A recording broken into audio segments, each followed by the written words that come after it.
I'm currently in Las Vegas, and we're going to be going through hands from my World Series of Poker main event.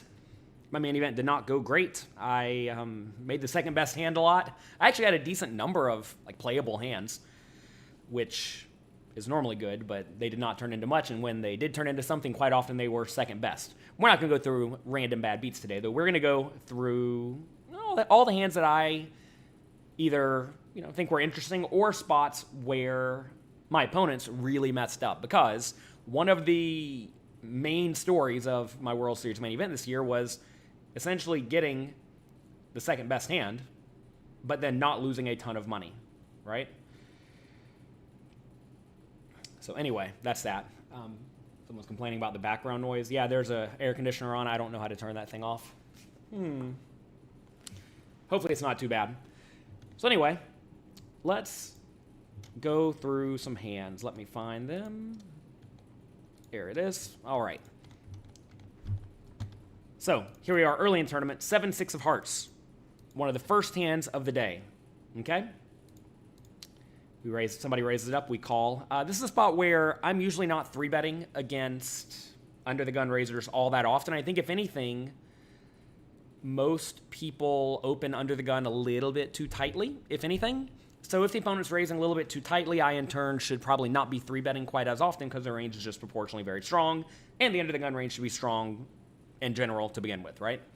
So this is a spot where we'll just call, see a flop, and try to flop well. Something I do a lot early in deep stack tournaments is I try to play suited, connected, suited aces, small pairs, etc. every time, whenever possible, and just try to beat aces. I want to make a hand that can beat aces, and then I'm going to pile the money in the pot, because a lot of people are not capable of folding their aces. So flop comes, jack, 7-4. Opponent checks. I think we can either bet or check in this scenario. If we get check raised, it's pretty bad. That said, our hand definitely does not mind protection, because there are a lot of various turn cards that are quite bad. I think we can go either way, though, between checking and betting small. Check, check, though. Fine. Turns to 2, which is great. The opponent bets 800. Now we have an easy call. Nothing else to do in this scenario. River's the 10 of diamonds, and the opponent now bets 2,000. What would you all do in this spot? If you all are here, let me know in the chat box what you would do. See some people still trickling in.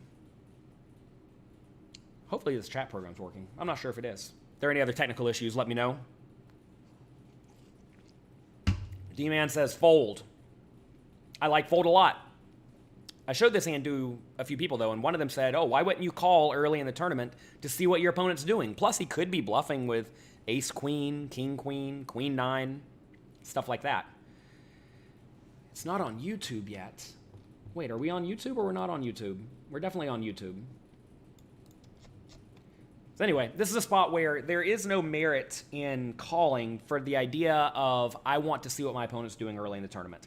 Now, if we had a better hand, like say we had a 10 maybe, or a bad jack, I think this is a spot where you're just not folding. But really, all those hands are kind of similar in this scenario. We have a bluff catcher, right? That said, whenever you have a jack in your hand, every once in a while your opponent will show up with a random 10 here, or some pocket 9s that's decided to bet for no reason. But the idea of I want to call to try to see what the opponent is doing is relevant, but certainly not worth making a call that's just almost certainly not all that great.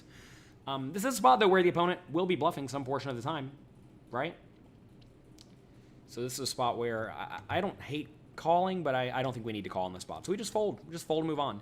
A lot of people early in tournaments like the main event, or deep stacks tournaments in general, really get it in their mind that they want to play loose and splashy and see what their opponents are up to so they can later outplay them maximally. But you got to realize, say the opponent does show up with king-queen here. I didn't really learn anything, right? Because I know they're taking a pretty logical bluff hand, right? So weird spot where someone said they think it's like an easy call on the river, but I don't think it's an easy call on the river at all. I think it's an annoying spot, but just a fold. Lots of stuff comes in here. Just get out of the way. King, jack of hearts. Someone raises. We could definitely 3-bet. I have no problem with that. 109 waiting on YouTube. What? Did he get moved tables often in the main event? No. I did not. I was actually at the same 2 tables the vast majority of the tournament. Let me talk to my people on Instagram, or on my program here.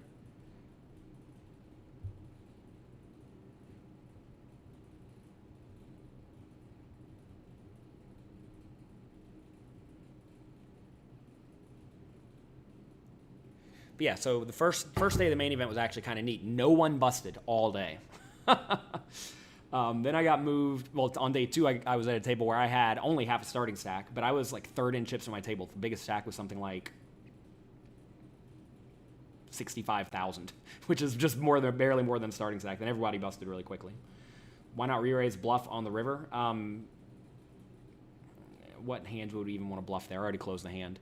We probably want to bluff there with hands like the ace of diamonds and king of diamonds, if I had to guess, because that way it's harder for the opponent to have a flush. You don't really want to bluff with like random pairs when there's 3 flushes on the board. I didn't have a diamond draw, though. All right. In this scenario, someone raises. We can call or 3-bet. I think either play is perfectly fine. I don't have a problem with 3-betting this hand because we can reasonably continue against a 4-bet, right? As you can more reasonably continue against a 4-bet, you should be more inclined to consider 3-betting when you're very deep stacked, as we are, 250 big blinds deep. But whatever, call's fine too. King, queen, 8. Check, check. I have to presume under the gun +1 would bet ace, king a lot. Probably king, queen a lot.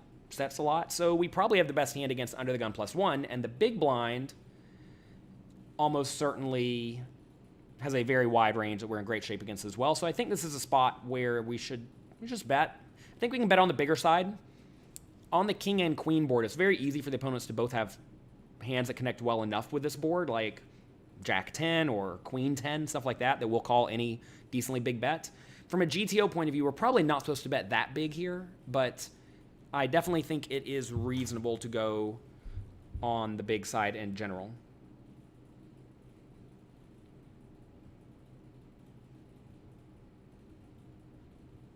One second, I'm talking to someone on Slack.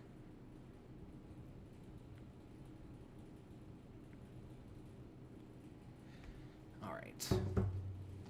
So we're going to go for a bet. I go full 2,000. One thing I was going to say is that when you are playing against, I'm not going to say necessarily unsophisticated players, but players who are not world class, I think you should be shying away from whatever the GTO strategy is if you think your opponents are going to do something incorrectly, right?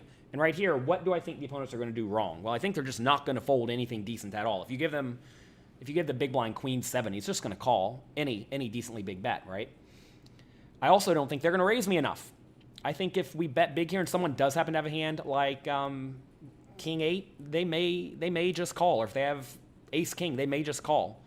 So this is a spot where I think we can get away with a pretty big bet, just straight up for value. Under the gun calls, turns the ace of diamonds, and he immediately leads 3,400. Okay. What's going on here? Take a second. Think about it. I will say this player seemed to be pretty recreational. He was definitely confident in his poker skills. But this is the type of guy who is probably just betting what he thinks is the best hand. Now, he may think a hand like ace 10 is the best hand, which, you know, is interesting. But that said, I think in this spot I have the worst hand almost always. So the question becomes, should I call or should I just fold? And I think it's just a fold. It's just an easy fold. Now, you may say, why not try to bluff in this spot? Because while the opponent doesn't have a ton of diamonds in his range, he will have some, right? Not a lot, though. It's important to realize whenever there's the ace, the king, and the queen on the board, it's somewhat likely your opponent does not have a flush when they open under the gun because in this scenario, they don't have ace, high, king, high, or queen, high diamonds anymore, right?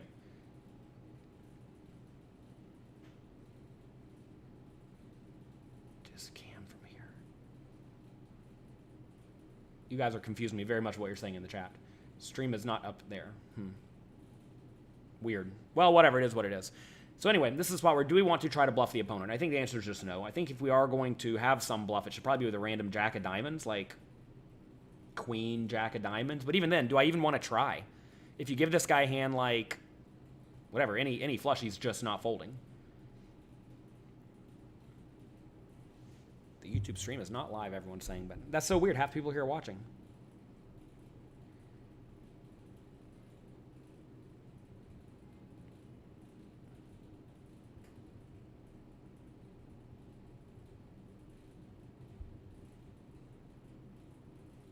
I see what happened. We sent out the wrong link on email. My bad. My bad. What about if the 10 hits? Well, you got to realize we're folding here immediately, right? We're folding here immediately. So we're done. And then the opponent showed the king, queen offsuit. Now, what is happening here?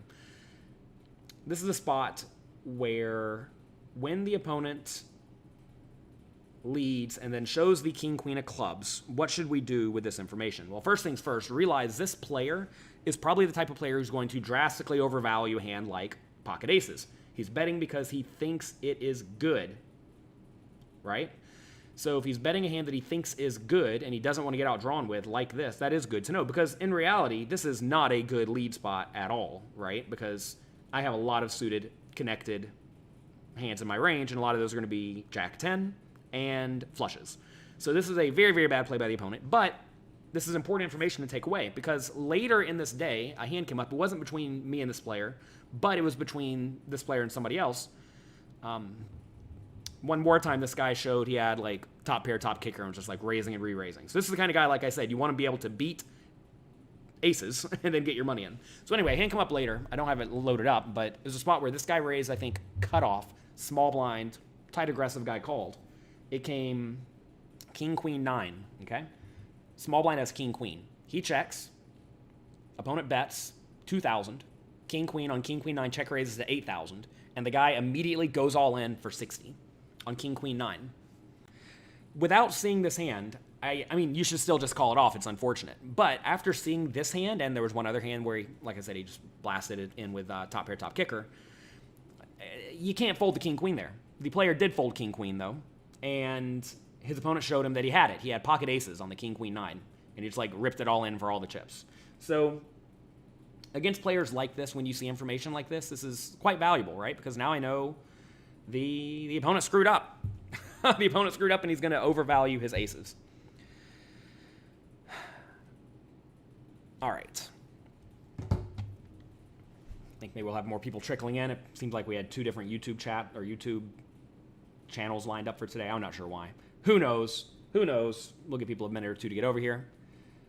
Someone asked, is this lead by the opponent good? No, this lead by the opponent's terrible. And should the opponent show their cards? No, the opponent should not be showing their cards. None of that. None of that at all. Jack 9 suited, facing a 3 big blind raise. You know, we can call. I'm not going to re-raise here very often at all. This is a spot where, again, we just want to call and try to flop well. This is definitely a hand you want to play early in the tournament. I realize we're out of position, which is not great, but at the same time, Jack 9 suited is going to flop well enough. So we call. Flop comes queen, 4, 3. We check. Opponent bets 1,100. What do you think? Am I an Aria? No. Grow the beard back. I haven't had a beard in a long time. What was the buy-in for this tournament? This was a $10,000 buy-in World Series of Poker main event. It's still going on right now. This is a spot where I think folding is fine, right? However, I also think raising is pretty sweet. In this scenario, you want to ask, what draws do I have in my range? And we want to also ask, which value hands do we have in our range that would like to raise, right? In this scenario, I think we probably want to raise it up with ace, queen, and king, queen if we have it. And definitely 4s and 3s. But really, that's not a lot of value hands, right? So given we don't have a lot of value hands, we need to find some bluffs. What are obvious bluffs? Well, typically whenever you raise in this scenario, you want to raise with some draws that can call if your opponent does re-raise, that have pretty good equity. Or you want to be raising with some... Well, and you want to be raising with some somewhat junky draws. So what are somewhat junky draws here? And I think the junky draws are going to be, well, obviously gut shots if we have it, but do I have 7-6 suited? Maybe. So if we don't have a whole lot of the low showdown value gut shots, we probably need to find some other hands. And I think the most obvious hand to check raise here is going to be hands like king, jack, and king 10 and king 9 with a backdoor flush draw. I think those are pretty good ones to go for the check raise with. Should we check raise ace 2 and ace 5? I think those can more reasonably call. Because every once in a while the ace high just wins, right? So this is a spot where I think we want to raise the king jack, king 10, king 9. And then the next best hand is going to be jack 10, jack 9 with a backdoor flush draw, right? So this is a spot where I think continuing is viable, and I definitely think raising is at least reasonable, right? Now, if we are very sure the opponent likes their hand for whatever reason, then obviously, do not raise. Maybe not, don't even call. Maybe just fold immediately. But if you have some read that your opponent either is just automatically continuation betting everything, or if you think maybe your opponent is on the weaker side for whatever reason, then I like putting in a raise a lot. So in this spot, I think I had a little bit of a read. I thought the opponent just seemed like he was going to bet the flop no matter what it was. And also, to be fair, it's really hard for your opponent to have a hand on queen 4-3. He has to have a queen or better to continue if he's going to be on the tight side, right? Now, obviously, he should call way wider than just a queen, but a lot of people won't. You give someone a hand like pocket sevens here, they just fold, right? You give some people a hand like, I don't even know, give them like ace 4 suited, some people fold. So if they're going to be making big folds like that, then obviously raising becomes really, really good, right? So I like making plays like this early in tournaments, especially when deep stack, because to some extent, it will make your opponents not really want to play pots against you. It'll make them generally cautious against you, which is great. If you can make your opponents not continuation bet as often, or not open raise as often, whatever, this is a scenario where I can be the aggressive one and go ahead and start putting the opponents in a defensive mindset. And at this day one table, I mean, normally I'm not the table captain, but I was definitely the table captain this day where people did not want to mess around with me, right? Which is good. And to be fair, it's probably smart, right? If you show up at a poker table and there's 1 or 2 good pros and a bunch of other recreational players, you probably don't want to be playing with the good pros so much. So that is good. That is good. So I like doing stuff like this. This time the opponent just immediately folded. Are you check raising more and bluffing river more in the main event because people are overvaluing their tournament life? Yeah, definitely. I think yeah, it's definitely true. This is a spot where a lot of people do overvalue their tournament life, and because of that, you should be bluffing a little bit more, just playing aggressively more, and generally making people risk their stack if possible. That said, one of the poker coaching coaches decided to check raise all in on the river after it went bet call in a spot, and one of his opponents called with middle pair for like 100,000 chips early in the tournament. And middle pair was good. So you got to know your opponent. Some people just do not care. All right. Queen 9 of hearts. We raise it up, of course. Big blind calls. Queen 10-6, opponent checks. I think we can bet or check. If we want to have any checking range here, I think top pair bad kicker is definitely a good hand to check back. So maybe Queen 9 and Queen 8 suited. I may have Queen 7 suited. That'd be a little loose. We also want to check back stuff like middle pairs, like a 10. Hands like Jack 10, 10, 9, stuff like that I think are reasonable to check if you want to have a checking range. Now, I have to ask, do I want to have a checking range? And something I think a lot of people do quite poorly is they don't really know how to play the turn and the river in a lot of scenarios, especially deep stacked. And for that reason, I don't really mind letting it go check as often, especially with hands that are not very vulnerable to being outdrawn, right? So if we're not vulnerable to being outdrawn, then this becomes a reasonable hand to check it back. And I think we're not all that vulnerable, right? The only really bad turns are the ace and the king. So this is a spot that I think checking it back is fine. Is the main event a soft tournament? Yeah, it is. Anytime you get together, 4, 5, 6, 7,000 people, it's probably going to be a soft tournament because in reality, say there's 500 or 1,000 really good poker players in the world. Well, any number of those, any number more than 500 or 1,000 is usually going to be more recreational players. Did my table mates know who I was? They did. My table mates did know who I was. Most of them did. Probably 80%, maybe 90%. Who knows? First time here. Welcome, Dougie. Glad you're enjoying the stream. All right. So this is the spot where we're going to let it go check. But whatever. Betting would be fine too. Now, opponent checks the turn. How much should we bet on the turn? We're obviously going to bet. This is a spot I think a lot of people mess up. But I will tell you how to do this spot so that you don't mess it up in the future. Everyone type how much we'd bet. Pot's 2,200. This spot comes straight out of the Cash Game Masterclass at pokercoaching.com. New and improved. It'll be available for all premium members starting in a week or two. It'll be coming out very, very soon. I think it's something like 80 hours long. But this is a very common spot where you raise preflop, someone calls, it goes check, check on the flop, where your checking back range contains some really good hands, like maybe pocket twos, maybe stuff like this queen nine suited, right? And also when the board is very coordinated and you are highly likely to get outdrawn, right? So this is a spot where when it goes check, check on the flop and then the opponent checks again on the turn, you start to remove hands like ace, queen, king, queen, queen, jack, queen 10 from their range because they would have bet the flop with those, right? So in this scenario, the opponent's range is somewhat capped at something like queen, jack, and worse, which I'm crushing, right? So this is a spot where I'm going to be betting big with my top pairs and my nuts that I happen to have. Again, I realize the 2 doesn't bring a ton of nuts, whereas if it was, let's say, an 8, there'd be more nuts here. And also, if your opponent's anywhere near decent, they're not going to fold out a hand like a 10 or a 6 or a draw, right? The nice thing about going big here as well is that a lot of the opponent's checking range is going to have some sort of gut shot that will, in turn, just have to fold out, whereas if you bet small, they may continue. So this is why we're betting big. So the question becomes, how big is big? And the answer is very often more than the size of the pot. 1.5 times pot. You may say, what? What is possibly going to call you? Well, any queen's going to call me. Remember, the opponent's in the big blind. They have a lot of queens in their range.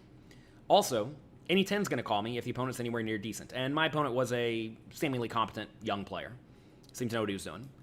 Also, the big bet does a nice job of pricing out the draws. And also, we are basically never going to get raised here because if we're betting stuff like sets and whatnot, and the opponent's range probably doesn't contain any of those anyway, then I think we are not going to get raised very often at all, right?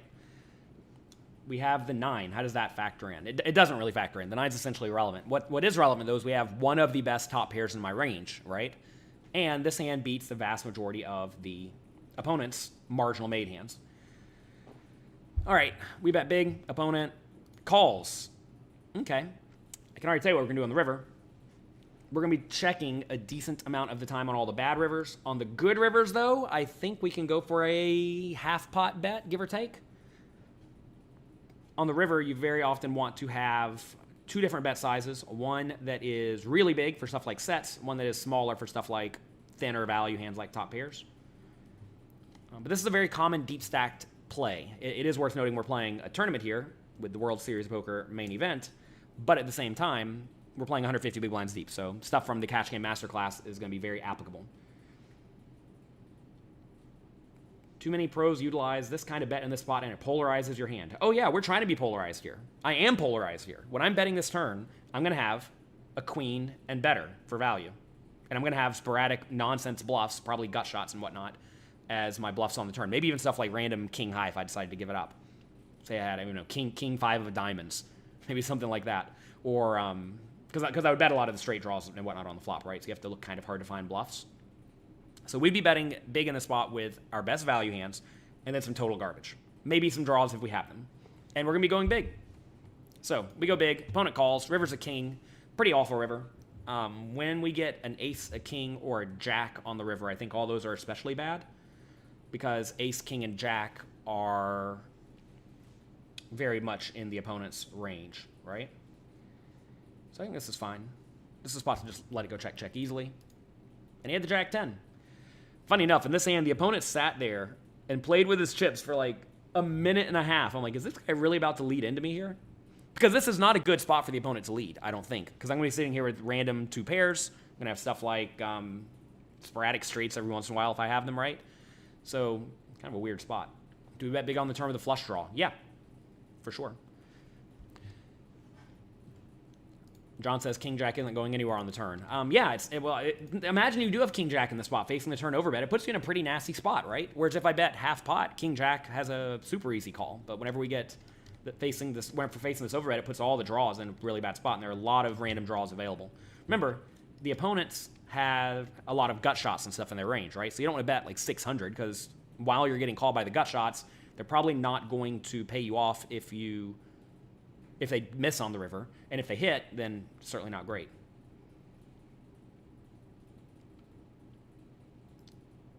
All right. Ace, queen. Opponent raises it up under the gun.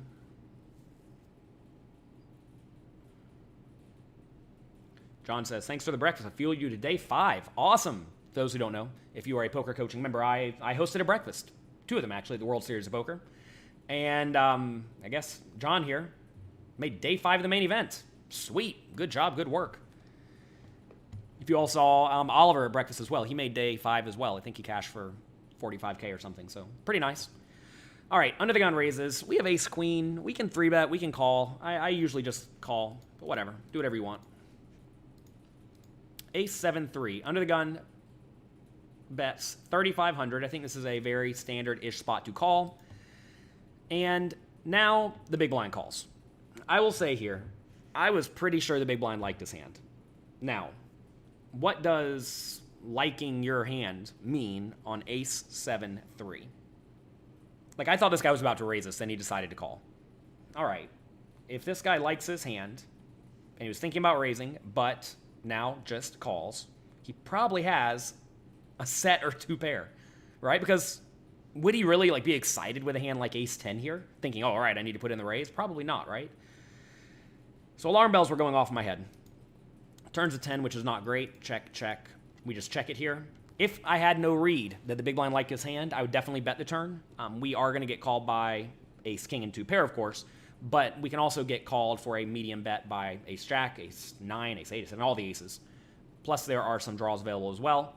So this is a spot where I think betting is normally fine, but checking back is definitely good when we have some read that one of the players likes their hand. River's at 2. He bets 10,000. Ugh. Well, now we have to ask, do we trust our reads like Phil Hellmuth, or do we not care? I think I just don't care, but and this is a spot where I think this is way closer to a fold than it may seem, right? Like, if we ever read that the opponent really likes his hand, well, what's he really liking in this scenario? I mean, maybe he's value betting ace jack. Maybe he's going to bluff with 6-5 if he has it here. It's a tough spot. It's a tough spot. If I'm folding this, I just have to be drastically overfolding. You know, whatever. I'm just going to call here. He shows the ace 3. And reads were correct, which is good. Good to see the reads were on. The problem is we paid him 10,000 chips. And we have to ask, should we have paid him the 10,000 chips? And I'm not the type of player who goes around making egregiously big folds. But in the World Series main event with reads, maybe you should. Maybe you should. Maybe you should. The problem is you always have to ask, how confident are we in these reads? Very, very difficult to know. All right, under the gun limps. This was kind of weird. This player had not limped much at all. So we'll just limp behind. See the flop. Jack-8 diamonds flops very well. You may say, why not raise? Well, if I raise, I thought I would get re-raised some decent chunk of the time by under the gun. When someone normally doesn't limp and then all of a sudden they randomly limp from early position, they're very likely to be a tricky limper, as we discuss in the Cash Game and Tournament Masterclass, who is going to have at least some portion of their range be aces. And you don't want to raise and then get re-raised, right? That would be terrible. Plus, his hand plays very well multi-way. So we'll call. A bunch of people call. Jack-8, 7. It's a pretty good flop. They check to me. What is my raise over the limper's range here? It's going to be mostly like big offsuit, big high card hands, especially the offsuit hands like ace jack, ace 10, ace king jack, stuff like that. I'm really not raising all that many suited hands because I really just want to see the flop with them. So I'm raising just a good, strong polarized, or good, strong linear-ish range of blockers, like good high card blocker hands that make it more difficult for him to have aces or kings or whatever. All right, Jack 8, 7. They check to me. We're going to bet big. Actually, kind of surprised I didn't go bigger. I must have, maybe there was one fewer limper or something in this hand. I don't know. I'm surprised I wouldn't go bigger here. I think we do need to go something like 4,000 or 4,500 because there are lots of draws available, right? Any 10 or 9 is there. So, interesting scenario. I go 3,500 though, whatever. Checks around, goes around to the big blind who calls. The player in the big blind was not a great poker player. This guy would do all sorts of random stuff. He was definitely the spot at the table, and he was the guy we were all trying to play pots with. Maybe that's why Under the Gun's over here limping with some nonsense, because he really wants to see the flop. Who knows? Anyway, this player was not great at poker. All right, turns to 10. He checks. Now we have to ask, what should we do? What should we do?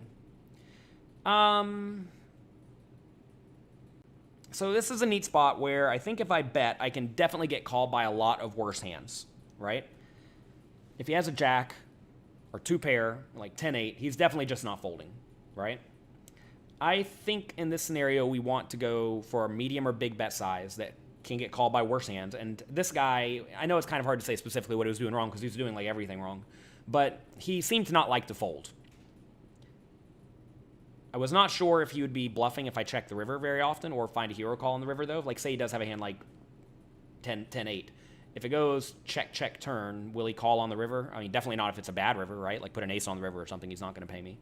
So this is a spot where I thought if I bet medium, he would raise me very rarely. Because if you think about it, I have a lot of nines in my range, too, right? He can't just go around raising it whenever he wants. And I think we definitely can get value from worse stuff, especially a jack, maybe two pair, etc. So I like a bet, a medium bet here. He calls. And when he calls this turn bet, I am going to call... I'm going to check back on basically every river. Because it is worth noting, the opponent could be sitting there with a hand like a 9, right? So if he does just have a 9, then obviously I don't want to put more money in the pot. You may say, wouldn't he always raise a 9 on the turn? Not necessarily. Not necessarily. I think this is definitely a spot where he could reasonably have a 9 and check call because he wants to induce me to bluff, right? By this stage of the tournament, notice we're playing 500 to 1,000 here, so this is a little bit later in the tournament. I definitely was splashing around and being kind of battly. I've gotten a bunch of overbets in. I'm in there playing a lot of hands. And this is a spot where I think the opponent would consider trapping with a 9. So whatever, he calls. Rivers and ace, already told you it's going to go check, check. And then this guy shows me the 10-9 for the flop straight. He did exactly what you do not want to do. He slow played his hand to the point that I, in turn, got to get away, right? I mean, if we go back to the flop, if he just check raises me, I'm done. Would I re-raise this guy on the flop? If he made it 10,000 or 12,000? Oh my gosh. I guess I would call. Probably fold on the turn, maybe. But notice, if the turn is a safe card, then he's just going to stack me every time, right? I mean, this guy was definitely in there playing pots. So if you're in there playing pots, you want to do everything you can to play big pots with your best hands, right? So this is a spot where the opponent just has to raise the flop. Like I said, the story of this tournament was me getting off the hook whenever they had me set up, and whenever I had the nuts, I was getting a full double up like every time. Nickel Siegel here. Good morning. Welcome. Hope you're having a great day. All right, ace-6 of clubs. We raise it up under the gun. Small blind calls. Jack 7-6. So this is a board that small blind should connect reasonably well with, right? Small blind's going to have a lot of hands like a jack, king jack, queen jack, jack 10, jack 9, ace jack even, and also a lot of suited connected type hands, all of which are straight draws or pairs, right? So I don't think this is a great spot to bet all that often. You definitely have to be a little bit careful betting against small blind defending ranges in general because they're usually just kind of strong. It's very different than if you're against the big blind who's going to have all sorts of nonsense, right? So this is a spot where I definitely think checking back is reasonable. And we're going to call any turn bet if he bets turn. Turns a jack of clubs. We have a flush draw. That's good. The opponent's probably going to bet a lot of their jacks, right? So the issue, though, is that if I bet, is the opponent ever going to fold a better hand? And the answer is just no, right? So if I'm betting, I'm value betting. The question is then, will they call with worse hands? I don't know. Probably not.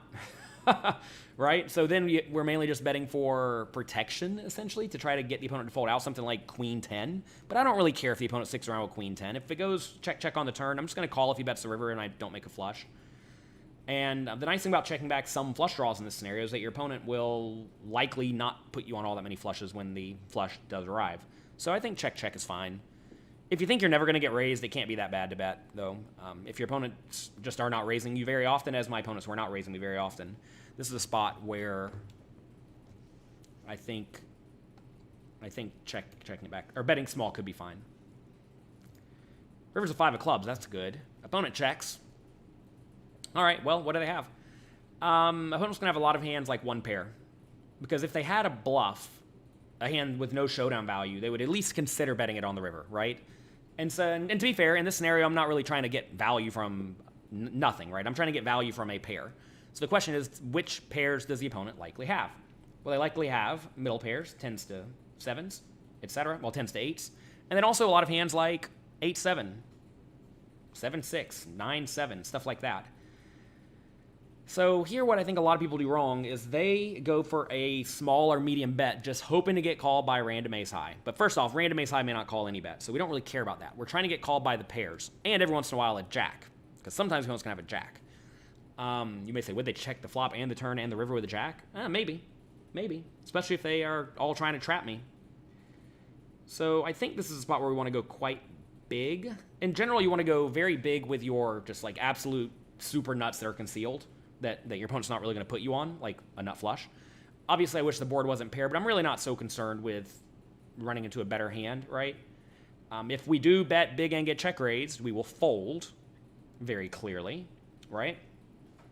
This is a spot where I think we need to go big, and the question just becomes how big, and as big as you would like. Now, in this hand, I knew that my opponents were very clearly trying to catch me with bluffs. I mean, you just saw that 10-9 hand, right, where the guy slow played it to death. I don't know what this guy has, but he, like, quickly called me on the river. So I think we are in a spot at this point in the tournament where I am looking like I am probably bluffing a lot. And to be fair, I was bluffing a lot.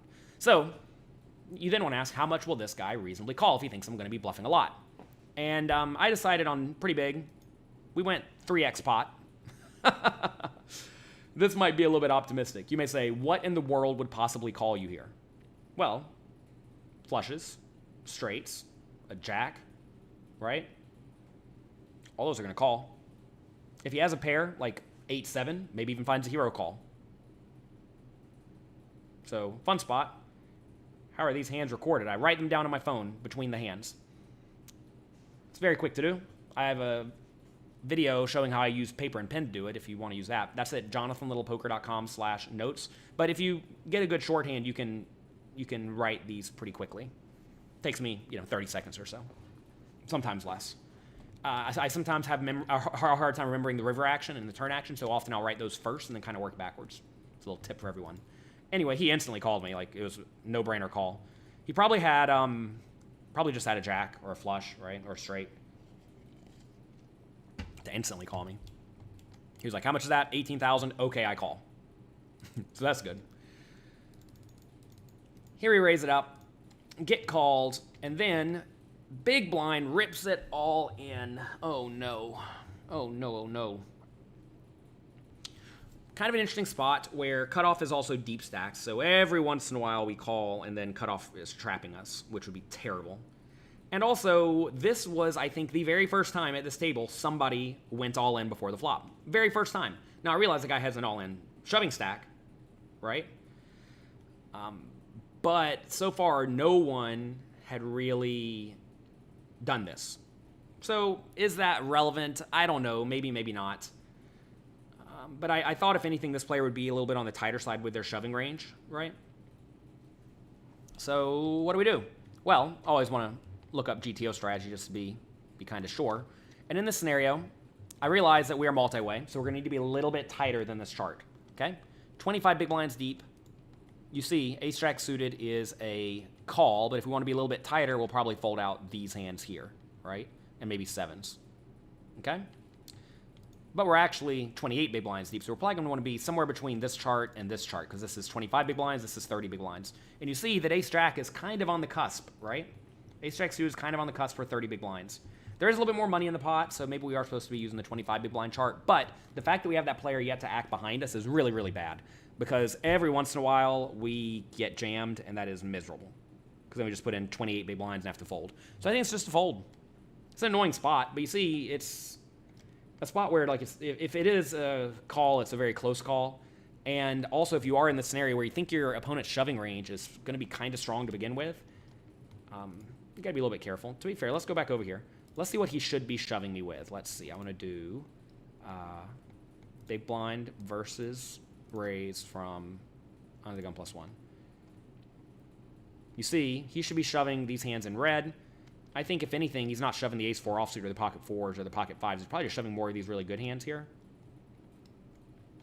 Actually, this chart's not even quite right. Well, whatever. We'll fix that later. But it's a spot where I don't think most people are shoving adequately in these scenarios. Obviously, this is a multi-way pot, too, so it kind of screws up things. You're a newish player. You watch the fundamentals course. Any advice? Make sure you understand the fundamentals course and then hop into the tournament or cash game masterclass, depending on whichever game you play. So anyway, I folded. I hate folding, though. If you all know me, I really don't like folding before the flop. There's a lot of value in just letting your opponents know they're not going to push you around. I am not the guy you want to be jamming over whenever I raise. Where can you get that GTO chart? That GTO chart is at pokercoaching.com in the tools section. There's a bunch of GTO tools over there. Check it out. Not exactly sure what you all are seeing, but it's going to be something like here. Go to pokercoaching.com. Click on tools.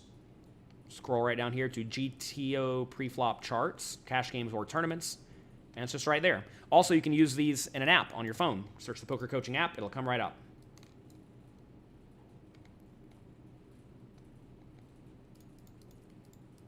All right. Cutoff raises. Folds around me with King 5 offsuit. Normally just a fold, right? But let me tell you what happened in this hand. This was a live pro thing. This player in particular was pretty tight. Seemed to be very, very tight. All right. What he would do every single hand is he would look at his cards as soon as he got dealt them. He would put them down, and then it would fold around to him. And when he's going to play, or raises around him, whatever, whenever it gets around to him, he would look at his cards again when he played, and then play his hand. Okay? This time, though, folds around to him. He does not look at his cards. First time this happened.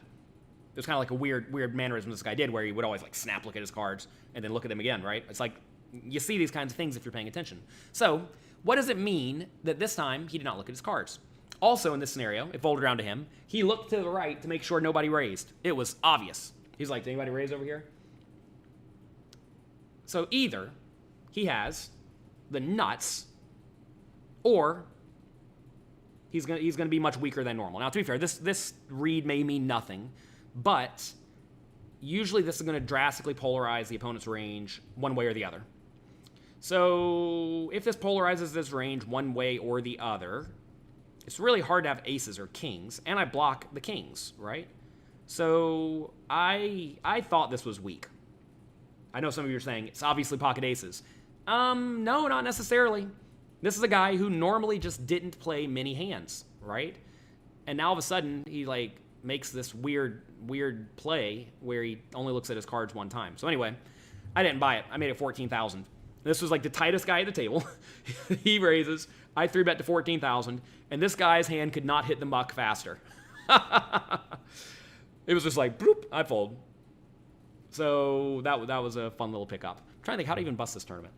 I don't think I have the hands pulled up here, but there was a hand where someone opened under the gun. I had just called. I think I had ace-king. Under the gun +1 off like 60 big blinds. It comes ace-jack, 3, 4, 9. The guy's ace-jack. He bet the flop, bet the turn, checked the river, and I checked it back, so I didn't go broke then. That put me down to about 15 big blinds. Under the gun raised. Someone called. I shoved with pocket 8s.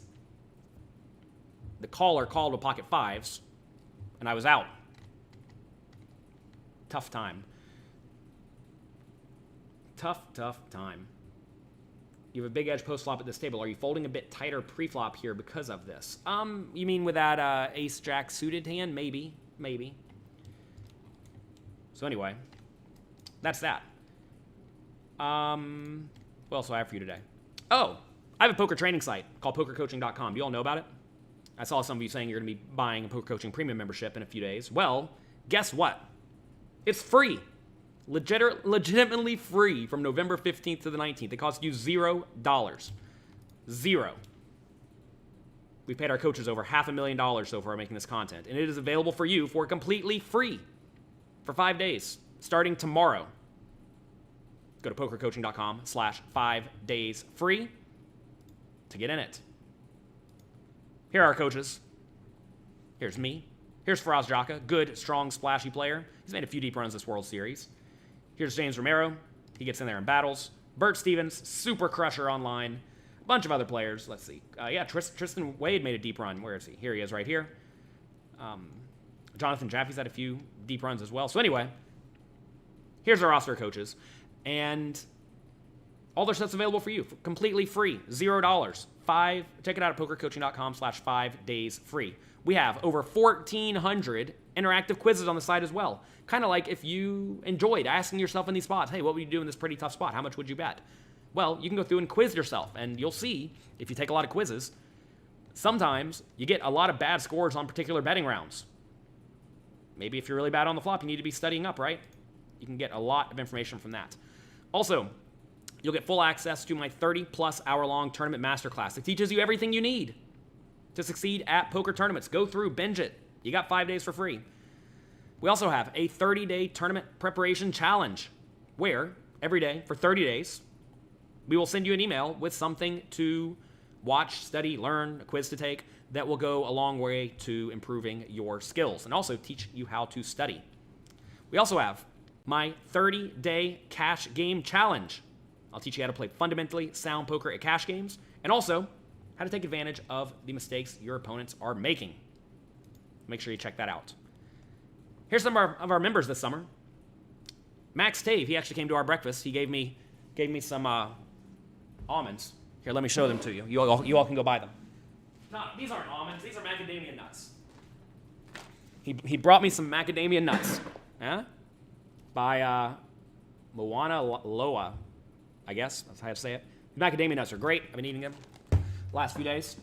Max took third place out of 12,000 people, almost 13,000 people in the, what was this called? This was called the, does it say it here? The reunion, that's it. I knew it had some funny name they never used before. Third place in the reunion for $241,000. Good job. Do we have a PKO course? We have a progressive knockout bounty calculator on the site. We also have, somebody made a lot of PKO content. And also, Bert Stevens regularly plays live streams, like high-stakes games, usually on GG or PokerStars, etc. And he goes through a lot of PKO games, so make sure you check it out. Here's another one of our members, Laura Eisenberg, first place in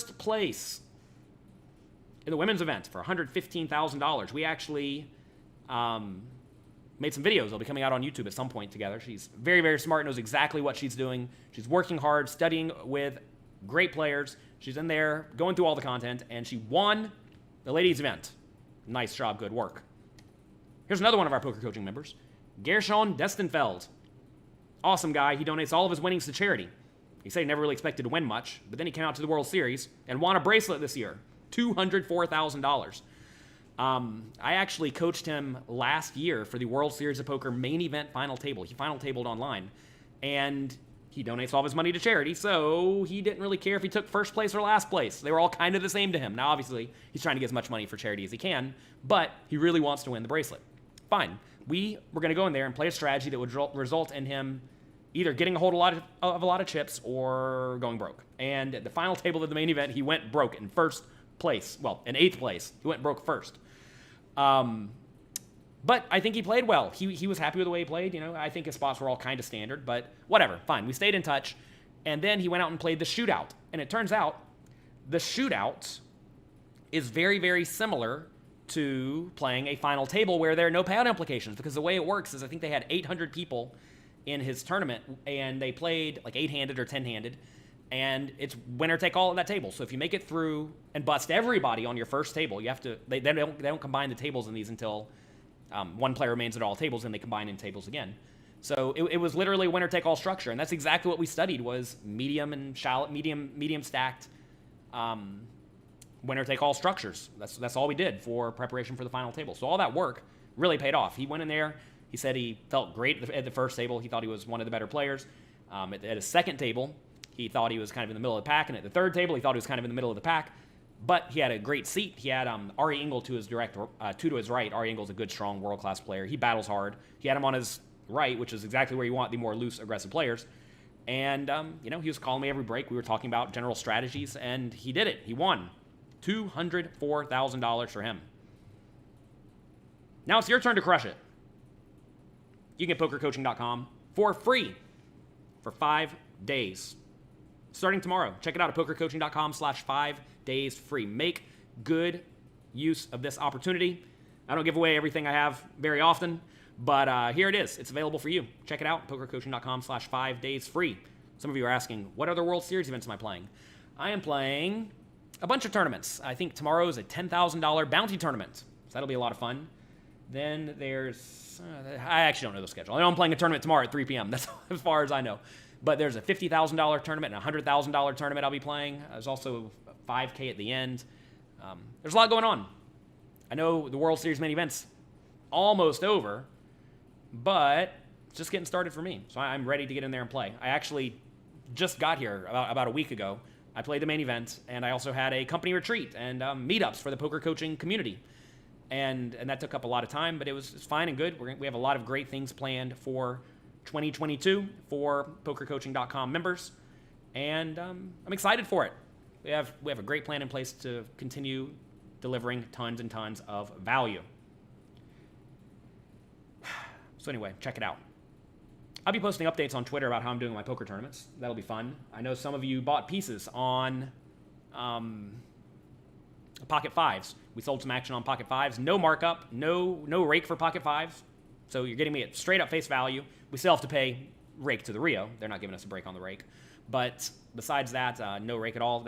All that action sold out pretty close to immediately. So thanks to all of you for buying a little sweat. That's me for today. Hope you enjoyed this. If you did, click the like and subscribe button below. I would appreciate it. Also, make sure you check out pokercoaching.com/5 days free. I want you to make the most of everything I put together for all of you to help you succeed at poker. So take advantage of it. You have 5 days. That's me for today. Good luck in your games. Have fun. I wish you all the best in poker and life and everything else. Thanks for being here, and I'll talk to you next time.